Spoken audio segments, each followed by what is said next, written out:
Di sudut ruang tamu, sebuah cermin tua berdiri, bingkai kayunya berdebu dan retak. Sarah, penasaran dengan sejarah benda itu, menggosok permukaannya. Ketika bayangannya mulai terlihat, ia merasakan sesuatu yang aneh. Bayangannya tidak sepenuhnya sama.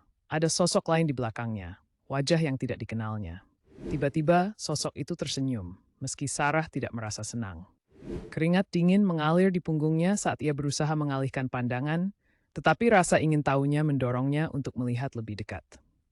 Saat ia melangkah maju, sosok itu mulai berbicara. Suaranya mengalun lembut. "Aku tahu rahasiamu, Sarah." Dengan setiap kata, ingatan yang terlupakan kembali saat ia teringat akan perbuatan masa lalunya yang kelam. Kematian sahabatnya yang disebabkan oleh kecelakaan mengerikan dan bagaimana ia menyembunyikannya. Ketika ia berusaha mundur, refleksi itu tetap diam, menatapnya dengan tatapan kosong. Dalam sekejap, cermin itu pecah dan Sarah terjatuh. Saat ia bangkit, tidak ada bayangan di cermin, hanya kekosongan, mengingat bahwa kadang kebenaran lebih menakutkan daripada yang kita duga. Ketika keluarga Purnama pindah ke rumah tua yang terabaikan, mereka merasakan ada sesuatu yang aneh. Setiap malam, suara berbisik keluar dari dinding. Awalnya, mereka mengira itu hanya imajinasi anak-anak. Namun, saat dinding mulai retak, mereka menemukan tulisan samar, "Jangan pergi." Ibu merasa gelisah, sementara ayah berusaha tenang.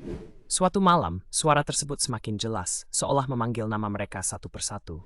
Ketakutan melanda, terutama saat anak bungsu menghilang. Keluarga itu mencari ke seluruh rumah, mendengar bisikan yang semakin mendesak. Dalam pencarian mereka, dinding itu seakan hidup, menyimpan cerita gelap yang tak ingin terungkap. Malam itu, Rina duduk sendirian di ruang tamu rumahnya yang kecil. Suara hujan mengetuk pelan di jendela. Tiba-tiba, suara samar memecah kesunyian, memanggil namanya. Suara itu lembut, namun penuh kepedihan, seolah seseorang sangat membutuhkan pertolongan. Rina berdiri, berusaha menyesuaikan pendengarannya, lalu melangkah ke arah jendela. Kabut tebal menyelimuti halaman rumahnya, membatasi pandangannya. Dalam kabut, sosok gelap terlihat, seolah bergerak perlahan, dan suara itu semakin jelas. "Tolong." Rina merasa jantungnya berdegup kencang.